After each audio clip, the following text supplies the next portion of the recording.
Mi interés por las artes marciales comenzó desde muy temprana edad, fundamentalmente a través de las películas, en este entonces películas de caballeros medievales. Y esa fue la razón por la cual a la edad de 9 años comencé a practicar esgrima. Ese fue mi primer deporte y pudiera considerar tal vez mi primer arte marcial.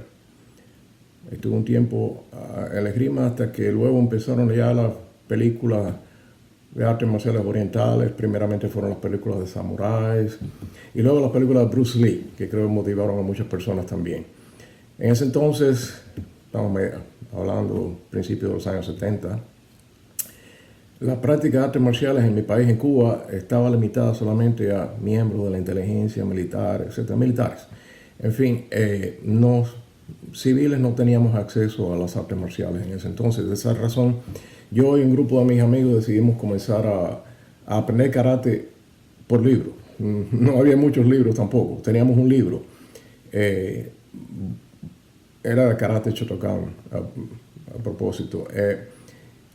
Con ese libro, que por lo menos estaba en idioma portugués, lo cual se traduce bastante bien para las personas de habla hispana, y la ayuda de algunos amigos que sabían un poco, comenzamos a practicar. Teníamos un dojo en el patio de casa de uno de mis amigos en el barrio, y ahí recibíamos a todos que supieran un poquito más y nos quisieran enseñar. Así estuvimos varios años.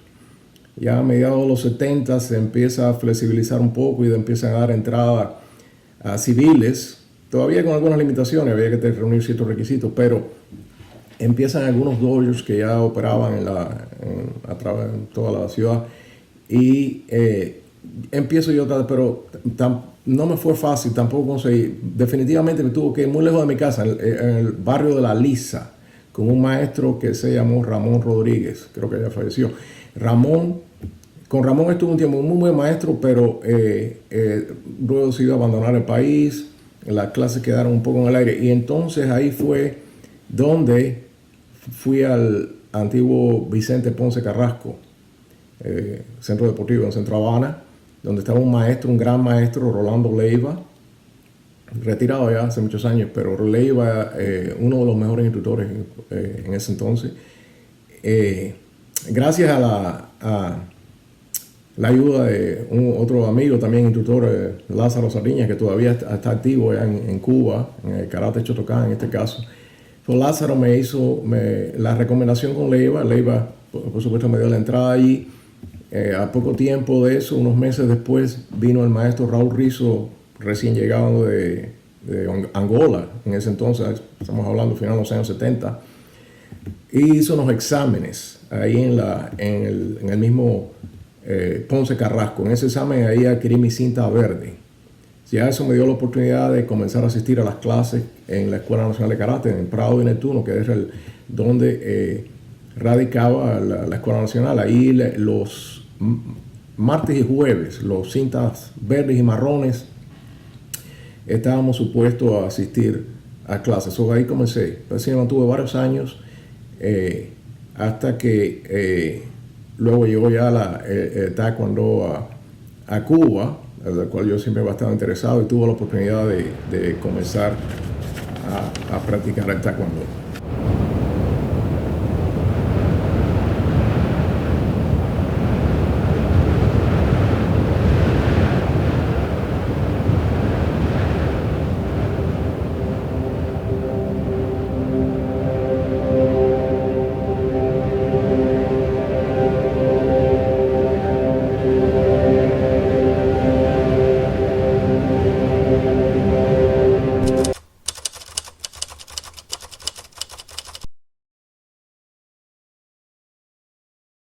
Llega a mi casa Lázaro Pluma a darme la noticia de que iban a introducir la práctica de taekwondo en Cuba. Wow. Y yo digo, oh, van a traer un instructor coreano, digo yo, ¿no? Me dice, no, creo que es ecuatoriano. Digo, ok. Bueno, así llegó el maestro Fernando Jaramillo, llegó a Cuba, llegó a La Habana en el 10 de enero de 1987. Ahí ya yo había hecho mis gestiones, quería comenzar a practicar. Originalmente fueron los atletas del equipo nacional. El equipo nacional de karate lo pusieron en manos de Jaramillo, porque la idea original era preparar un equipo para ir a competir a los Juegos Panamericanos que se iban a celebrar al año siguiente en Indianápolis, fue en el año 80 y Jaramillo llegó en el 87, el Juegos Panamericanos de Indianápolis fueron, no, en el 88 fueron los Juegos. Ahí en definitiva se asistió con un equipo de cuerdaletas, pero el originalmente eran practicantes de karate, básicamente atletas del equipo nacional que se pusieron en manos de Jaramillo para que los preparara. Yo me presenté y le dije, hablé con mi gran amigo Rolando Romero Tito, que en ese entonces era uno de los entrenadores del equipo de karate, pasó a ser entrenador de la selección nacional de la preselección nacional de taekwondo, y me dice, mira, yo ya era licenciado en cultura física hace algunos años, estaba trabajando, y me dice, con la edad que tú tienes, yo creo que tú debes pensar en el título que tú tienes, tú debes pensar en convertirte en un entrenador en el futuro. Y yo digo, bueno, sí. Y bueno, por ahí comenzamos a Jaramillo. En esa ocasión estuvo unos cortos meses, 2, 3 meses, no recuerdo exactamente. Y luego se regresó al año siguiente. Ahí hubo un curso en La Habana. Ese curso ya era dirigido para la formación de instructores. Básicamente éramos karatecas, la mayoría que estábamos en ese curso, y de ahí, por ahí comenzó la cosa. Esos fueron mis inicios en el taekwondo.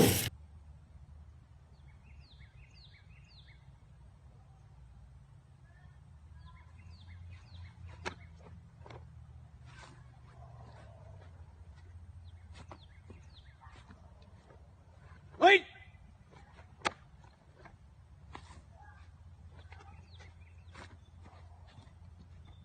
Wait!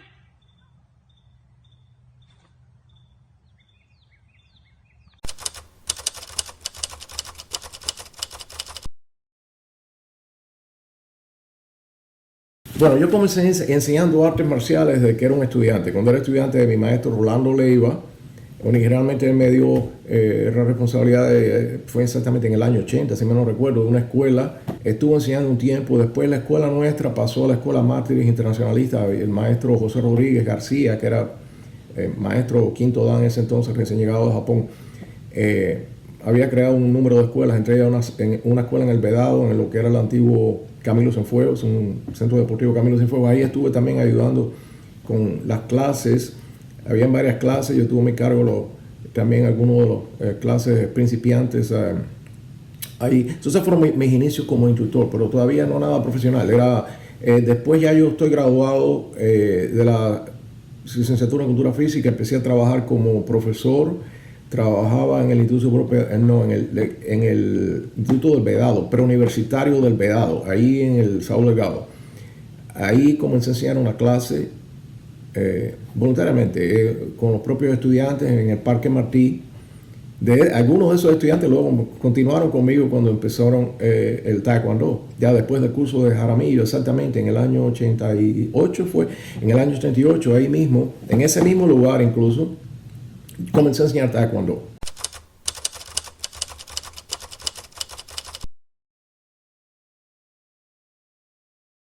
A finales de 1988 me llamó el comisionado de karate, Francisco García Jiménez. O sea, era comisionado de taekwondo en ese entonces ya. Había sido comisionado de karate, pasó a ser comisionado de taekwondo. Paquito me llama a mi casa y me cita para una reunión en la ciudad deportiva. Ahí me presento, bueno, a las 11 de la mañana, algo así. Y me encuentro con mi amigo Lázaro Pluma. También se encontraba enseñando taekwondo en un grupo. El hecho concreto era que el entrenador principal del equipo nacional, Manuel Suárez, se retiró. Manolo era militar, se acogió retiro.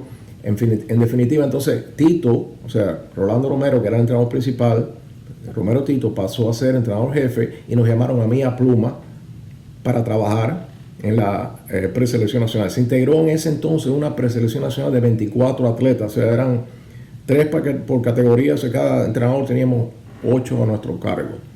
Ahí ese fue el inicio de la preparación para los Juegos Panamericanos de La Habana en 1991.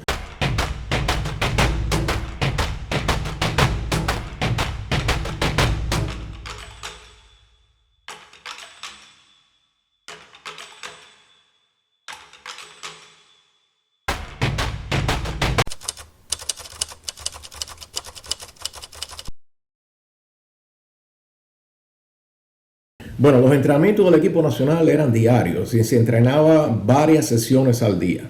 Generalmente, en la preparación, digamos, a los inicios de la preparación general, se entrenaba una sesión en la mañana, una sesión en la tarde. Que generalmente la sesión técnica era por la mañana, digamos, entre 9 y 11 de la mañana.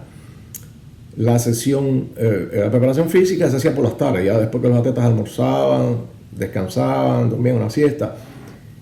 Entonces se hacía esto era al principio de la preparación. Ya después el entrenamiento se iba tomando otro carácter y se hacían sesiones más cortas, pero más sesiones al día. A veces podían hacer hasta 4, en un momento dado había periodo directo a competencia, las sesiones por supuesto eran más cortas, en ocasiones más intensas, pero digamos, por ejemplo, se podía entrenar bien temprano en la mañana, al amanecer, una primera sesión, básicamente. Esa sesión generalmente era dedicada a ejercicios de la preparación especial, bastante corta, no pasaba mucho, en cuestiones de 45 minutos, una hora. De ahí los atletas se iban a desayunar y a descansar. Descansaban, digamos, hasta las 10:30, 10:11, hasta las 11, y en la segunda sesión de entrenamiento empezaba a esa hora, 10:30, 11 de la mañana, y así entrenábamos por una hora y media, tal vez 2 horas hasta el mediodía. De ahí almorzaban, se iban a descansar, tomaban una siesta y regresábamos luego para hacer una tercera sesión de entrenamiento, generalmente física, y en ocasiones terminábamos el día con otra sesión técnica, que a veces se hacía hasta en la noche, tratando de condicionar a los atletas a la hora que iban a competir. Generalmente muchas veces se compite de noche. En el caso de los Juegos Panamericanos de La Habana competimos de noche. O sea, esa fue la razón fundamental que se diseñó este tipo de entrenamiento, para acondicionarlo al horario de competencia. En definitiva, era una dedicación absoluta. Ese tipo de entrenamiento fue que nos llevó a alcanzar la victoria, algo sin precedentes, porque en nuestro país, en aproximadamente 4 años de comenzar la práctica de taekwondo, logramos derrotar en La Habana a potencias de este deporte como Estados Unidos, México, Venezuela, países que tenían campeones mundiales, incluso olímpicos, porque ya se había competido en una olimpiada en ese entonces, se había competido en los Juegos como deporte de exhibición, pero fue en Seúl en el año 88, estamos hablando del 91. En el 91 nosotros quedamos por encima de estos países. Si mal no recuerdo, quedamos como 3 medallas de oro, 2 de plata y 1 de bronce, algo así. Esta fue pero bueno, como te cuento, un entrenamiento muy intenso, una dedicación absoluta de atletas y entrenadores, que en ocasiones estábamos el día entero ahí en el centro de entrenamiento Cerro Pelado.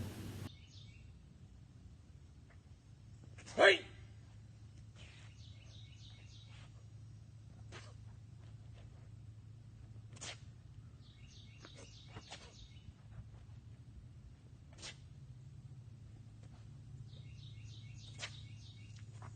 Fight!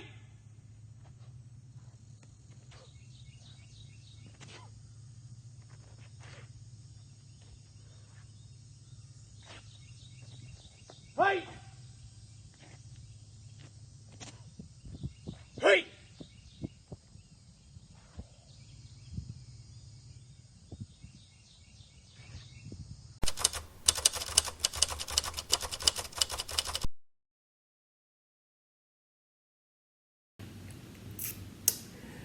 Sí, el taekwondo como deporte sufrió muchas transformaciones. El taekwondo ha sido un deporte de combate que de sus inicios se caracterizó por el cambio progresivo de su reglamento, una serie de cosas. Pero básicamente, originalmente, y hasta donde mediados de los años 90, la cosa fundamental era la potencia del golpe. O sea, la regla era a través de la potencia. Decía que trembling shock era un golpe tan potente que podía detener a un individuo. Eso era el concepto para conseguir el punto. Ese concepto cambió con la introducción de los sistemas electrónicos de puntuación, el reglamento. Todo esto obviamente con vista a convertir a taekwondo en un deporte olímpico, pero cambió completamente los conceptos de combate, los sistemas de entrenamiento. Eso se convirtió prácticamente en otro deporte. De hecho, el taekwondo que se practica en la actualidad difiere mucho del taekwondo original, del taekwondo que yo siempre añoraba hasta que logramos comenzar. Y definitivamente, sí, te puedo decir que taekwondo sustancialmente ha cambiado mucho, especialmente su aspecto deportivo en cuanto a lo que respecta la competencia de combate.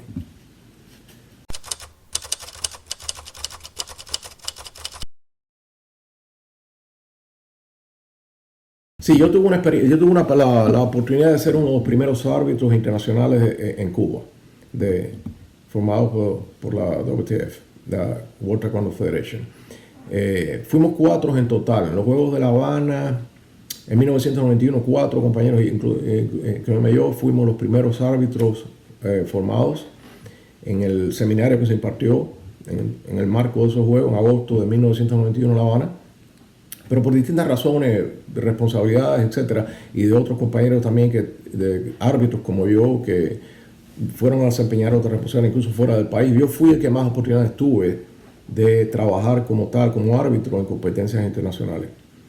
De hecho, participé en 2 Juegos Panamericanos, un juego centroamericano, un campeonato panamericano, otros varios campeonatos internacionales, Festival Olímpico Mexicano. Y tuve una gran oportunidad de dirigir el arbitraje en el primer evento nacional que se efectuó en la antigua Unión Soviética. O sea, de todas las repúblicas, lo que eran las repúblicas socialistas soviéticas, primer evento nacional de taekwondo de WTF, de taekwondo de la Federación Mundial. Ahí yo tuve la oportunidad, se celebró en 1990, creo que fue octubre de 1990 en la ciudad de Voronezh, era como una hora al norte de Moscú. Ahí yo impartí seminarios para la preparación de los árbitros y dirigí el arbitraje 3 días intenso, una cantidad increíble de competidores de todas las repúblicas soviéticas. También como árbitro tuve la oportunidad de impartir seminarios y contribuir con mi experiencia a diferentes niveles dentro y fuera del país.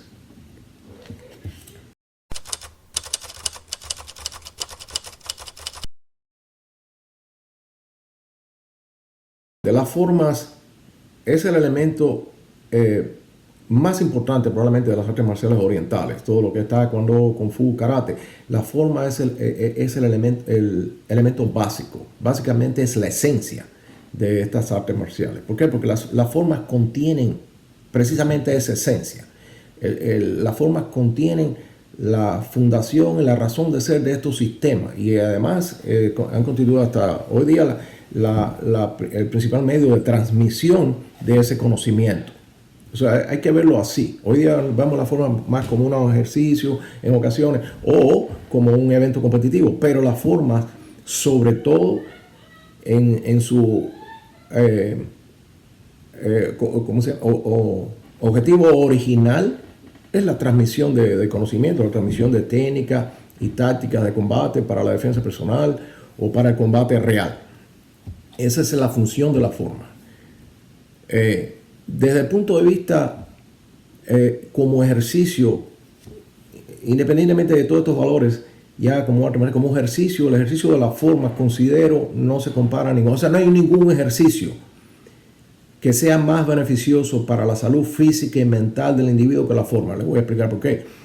Porque cualquier otro ejercicio que tú puedes hacer puede ser muy beneficioso para el cuerpo. Digamos, sales a correr afuera y es formidable para tu capacidad aeróbica, circulación, etc. Pero las formas encierran el factor mental. O sea, desde el punto de vista mental, no hay un ejercicio más completo que practicar forma. De hecho, hay estudios recientes donde se considera que las formas pueden incluso retrasar enfermedades mentales como el Alzheimer.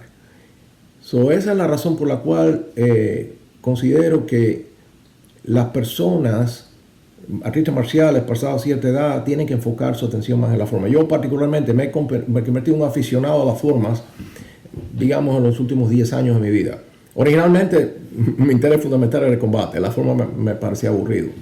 Eso era el karate en ese entonces, después taekwondo, más todavía. Taekwondo, exactamente todo lo que queríamos hacer era combate.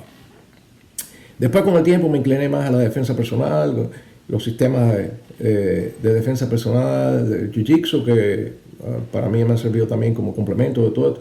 Pero en un momento dado te das cuenta que la forma es el único ejercicio que vas a poder hacer, que va a poder contribuir a tu salud física y mental, incluso a las edades más avanzadas. Y eso es lo que los artistas marciales ya que tienen cierta edad deben entender. De hecho, yo particularmente, ese es mi consejo. No ignorar las formas y considerar que en un momento dado de tu carrera como artista marcial, las formas van a adquirir una gran importancia.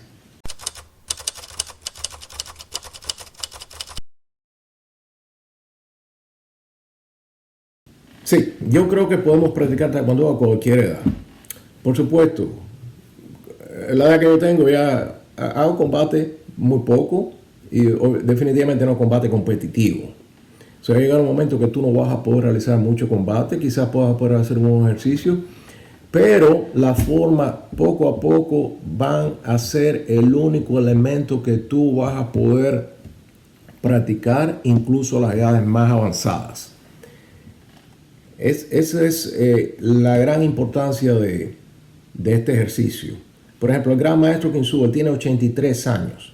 Él practica formas diariamente, enseña y practica. A mí me asombra cómo puede memorizar tantas formas, porque en el sistema Chan Ryu hay un sinnúmero de formas. Formas chinas, formas japonesas, de Okinawa, coreanas. Formas que incluso nadie ya practica, que hace muchos años se han olvidado.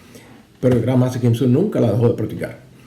Esa yo creo es la razón por la cual él se mantiene también, no solamente físicamente, pero sino mentalmente. La gran agudeza mental que él tiene, yo creo se la debe en gran medida a la práctica de las formas.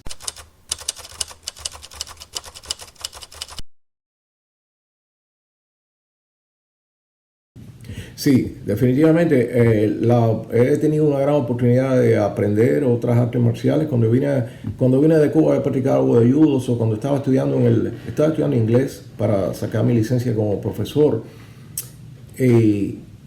había una clase de judo en el colegio, el Miami-Dade College So ahí tomé esa clase. En esa clase ellos hacían algo de jiu-jitsu brasilero, generalmente los sábados. Después empezamos con judo, terminábamos con jiu-jitsu. Esa fue mi primera introducción a lo que era el jiu-jitsu brasilero. So, cuando vengo para Houston, como un año después, en el año 99,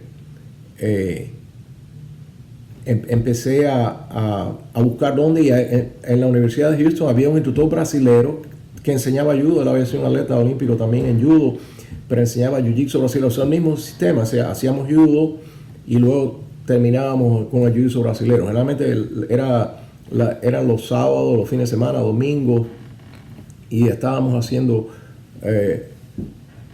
por cualquier cantidad de tiempo. Este instructor luego decidió mudarse, fue a otro estado y entonces comenzó a buscar. Cerca de mi casa había una escuela de jiu-jitsu tradicional japonés, pero voy a preguntar ahí, y casualmente traían un instructor que venía de Miami a enseñar un seminario ese fin de semana. Ese que se trataba de Pedro Valente, de la escuela hoy día es Valente Brothers en Miami, North Miami Beach. Ahí Pedro, fue mi primer encuentro con Pedro, fue a principios de los años 2000 fue eso. Y entonces desde ese entonces me mantuve entrenando con Pedro Valente por más de 10 años. Ahí tuve mi cinta marrón en Jiu-Jitsu. Desgraciadamente he tenido que abandonar la práctica, por lo menos, y eso me ha impedido continuar progresando. Problemas en el cuello que he tenido que me han imposibilitado continuar practicando Jiu-Jitsu, pero sí considero que el Jiu-Jitsu ha sido un gran complemento para mí en mi carrera como artista marcial, en complemento a todas las artes marciales que yo había practicado anteriormente. y realmente esta escuela de Gracie Valente Brothers, se la recomiendo a cualquiera. Cualquier persona que esté interesado en la defensa personal, es una gran escuela. Ellos están actualmente, se llaman Valente Brothers, son los 3 hermanos Valente, todos entrenados por Helio, directamente por Helio, recibieron su cinta negra y su título de profesor directamente de Helio, antes de Helio morir, graduó al último de ellos, el más joven. Son los tres trabajan en esa escuela que está en North Miami Beach. Construyeron un gran edificio ahí, tienen unas facilidades extraordinarias. También durante todo este tiempo pues he tenido acceso a otras artes marciales, he practicado algo de Krav Maga, que también considero que para el que solo esté interesado en aprender defensa personal también puede ser muy beneficioso. Y también el Tai Chi, el Chi Na, que he estado predicando aquí con un maestro en Houston.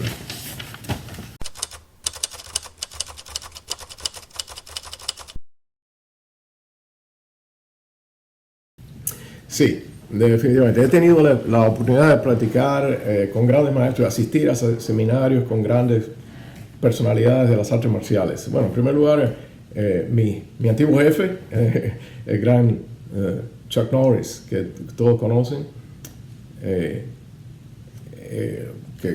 estuve con él por más de 10 años. También tuve la gran oportunidad de practicar con el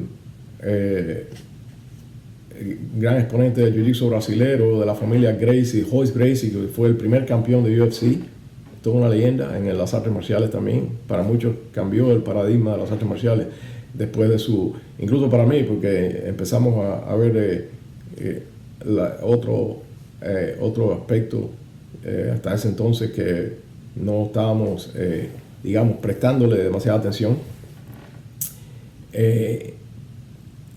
El jiu-jitsu brasileño también he practicado con Carlos Machado, también es profesor de Chuck Norris, de jiu-jitsu brasileño de Chuck Norris. Carlos también de la familia Gracie, primo de los Gracie, un gran instructor. Y con otros instructores del jiu-jitsu brasileño he tenido oportunidad, incluso Pedro, que es un tremendo instructor de Brasil en jiu-jitsu. Y bueno, pues no puedo dejar de mencionar al gran superfood Bill Wallace, toda una leyenda, una personalidad. Le recomiendo a cualquiera sus seminarios. Va a aprender, pero no solamente va a aprender de una manera muy divertida, porque el señor es muy divertido, pero vas a aprender mucho también con él, definitivamente.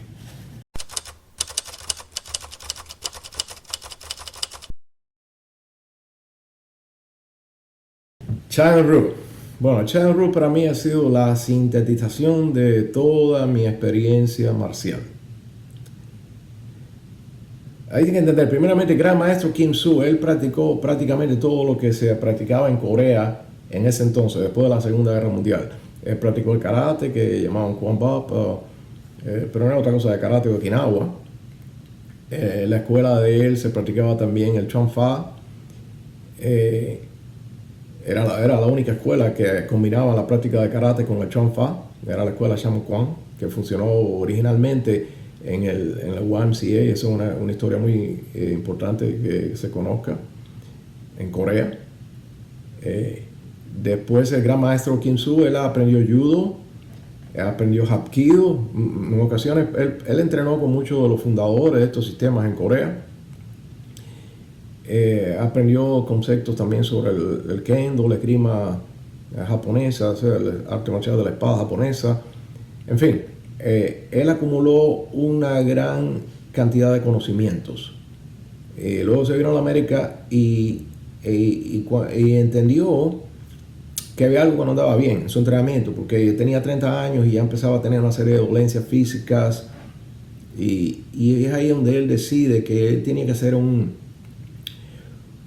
análisis de todo lo que él estaba haciendo y qué es lo que le estaba causando todos estos problemas, y ahí es donde empieza con la idea del sistema natural. Chan Ryu, el significado del sistema natural. Todo es conocido que la práctica de artes marciales acarrea un sinnúmero de dolencias, que la persona cuando pasa a sus años más juveniles pues empieza a padecer problemas en las articulaciones, etc. El gran maestro Kim Soo no fue una excepción. Él también se vio en esta situación, y es ahí donde él desarrolla la idea de su sistema y decide que es necesario proveer para los artistas marciales contemporáneos un sistema que contribuya al desarrollo de la salud, a la longevidad. O sea, en el pasado no se pensaba, por ejemplo, que la persona debe vivir tanto tiempo. En primer lugar, no se pensaba en eso. En ocasiones se practicaba artes marciales para servir a un señor feudal, a un rey, a un emperador, qué sé yo. Estas personas, incluso los llamados samuráis, ellos no estaban supuestos a vivir mucho. Hoy día la gente dice, yo soy un guerrero, soy un samurái. Bueno, pero los guerreros y los samuráis no estaban supuestos a tener una vida muy larga. Ellos entrenaban para servir. Si morían jóvenes, era un honor. En este caso, las artes marciales no se preocupaban porque la persona fuera a vivir muchos años. El diseño original de las artes marciales no tenía nada que ver con la salud o la longevidad de las personas. Hay que entender eso así. Esa fue la razón fundamental que hizo el Gran Master Kim Soo comenzar a desarrollar su sistema de enseñanza. Porque básicamente es un sistema de enseñanza, no es un estilo diferente. Porque él no cambió nada en el sentido de las formas. Él practica las mismas formas que él ha aprendido de sus maestros. Él no ha inventado nada nuevo.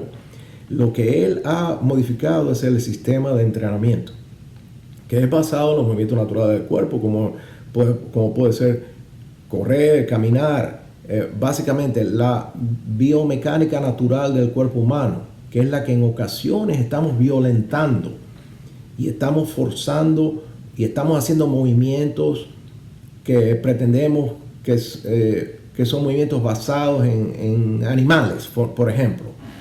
Sí, pero la biomecánica de un animal no es la de un ser humano. O sea, hay que entender eso. O sea, muchas veces las artes marciales dicen, no, estos son movimientos basados en determinado animal. Pero es que tienes que pensar de que el diseño del cuerpo humano es diferente. Y ahí es donde viene la contradicción entre las artes marciales y el diseño natural del cuerpo humano. Esa fue la primicia que hizo el Gran Master Kim Soo comenzar a desarrollar su propio sistema. Y el sistema, como te explico, no es un sistema deportivo, no es un sistema ya diseñado es un sistema dirigido a propiciar un medio para fomentar la salud física, mental, la longevidad en individuos en la edad moderna, o sea, en la sociedad actual. Tú vas a usar el arte marcial para tu propio beneficio. O sea, si tú vas a usar el arte para tu propio beneficio, tú no quieres hacerte daño. Tú no quieres dañar tu cuerpo. Y eso es el error que a veces cometemos los artistas marciales, y todavía estamos pensando en las leyendas de los guerreros y samuráis. No, esa es otra historia. Hoy día practicamos arte marcial para nuestro propio beneficio. Por eso yo siempre le digo a las personas, practiquen arte marcial para ustedes, no en contra de ustedes. Y esa es la primicia del sistema Chagan Rule. Está basado en el diseño natural del cuerpo humano. Y la prueba de este sistema es que en ninguna escuela de arte marcial tú vas a encontrar estudiantes de 70, 80 años. En la escuela de Gran Master Kim Soo, en ocasiones, en las clases de cinta negra que él enseña los domingos, yo soy uno de los más jóvenes en la clase y voy a cumplir 67 años. Y hay estudiantes de más de 70. El propio Gran Master tiene 83 años. Y como te dije anteriormente, tiene no solamente su ejecución física está a la altura de un joven, pero no solo eso, su agudeza mental. El Señor tiene una memoria extraordinaria. En fin, el Chagan Rule, en mi opinión, es quizás el mejor sistema para cualquier persona quiera aprender un arte marcial para su propio beneficio. O sea, no ya para competir, no ya incluso para servir, digamos, porque no se trata de servir a alguien, sino para hacernos, para beneficiarnos nosotros mismos. Bueno, mi experiencia con Kim Soo ha sido extraordinaria. Como te dije antes, para mí ha sido lo máximo en mi carrera como artista marcial. Gran Master Kim Soo me ha dado la oportunidad de ser su estudiante directo. He estado estudiando por él por más de 10 años ya, pasa algo más de 10 años. He tenido la gran oportunidad de aprender de su gran caudal de conocimiento, de experiencia, de una persona que ha estado enseñando por casi 70 años. Eso quiere decir que no creo que haya otra persona en el mundo que se ha mantenido estudiando o enseñando, no solamente estudiando, sino enseñando ininterrumpidamente por tanto tiempo. Ese Gran Master Kim Soo lo tuvo cinta negra a la edad de 13 años, lo cual en ese entonces fue una excepción, porque tenía que tener 15 años. Él tuvo que adulterar su edad para poder recibir su cinturón negro. Él empezó a enseñar artes marciales cuando estaba en la escuela media, en un club ahí en su escuela secundaria. Desde ese entonces no ha dejado de enseñar. Tuvo el primer dojan que funcionó comercialmente en Corea. Y luego, eso fue en el año 64, luego él se vino a América en el año 68 y fundó su escuela aquí en el downtown de Houston en el año 68. Su escuela este año está cumpliendo 55 años de fundada. Y el señor enseña todos los días, diariamente, de lunes a domingo. Esto creo que es una excepción en el mundo de las artes marciales. Por eso te digo, para mí, mi único objetivo en las artes marciales de ahora en lo adelante es seguir aprendiendo de él. Es mi única meta. Continuar aprendiendo de Gran Master Kim Soo.